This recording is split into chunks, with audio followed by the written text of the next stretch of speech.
Silaturahim itu kita putus hubungan, kita sambung. Jadi ada agak bermusuhan, ada sengketa, ya urusan apa dah, kemudian disambung, itu namanya silaturahim. Yang dulu goti urrohim, putus tali disambung, namanya tali kasih. Kalau kita nih bapak ame saya nggak ada musuh, saya mesogi nggak ada musuh, kemudian saya datang, bukan silaturahmi namanya ziarah.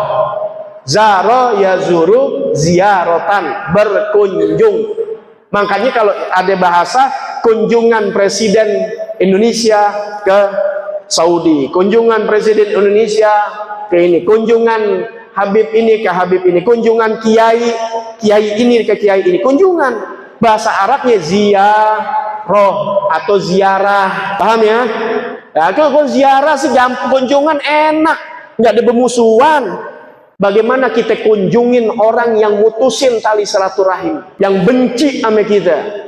Lihat Nabi Muhammad SAW, jalan diludahin, kan benci banget sama Nabi. Tapi Nabi nggak ada kebencian, sakit siapa yang tengokin? Nabi Muhammad SAW. Bisa nggak kita begitu? Ya, ini orang datang nggak demen, kita datengin dia, ditolak nggak jadi masalah, kita jadi nggak dosa. Jangan sampai kita nanam lagi kebencian, dua-duanya ahli neraka nanti. Makanya caranya kita kunjungin dia, itu namanya silaturahim. Makanya kalau begitu berarti silaturahim kita sama orang, berarti kita nggak pernah ada dosa atau salah nyangkut sama orang. Makanya duitnya banyak, panjang umur. Kenapa? Nggak pernah berpikiran kepada orang lain.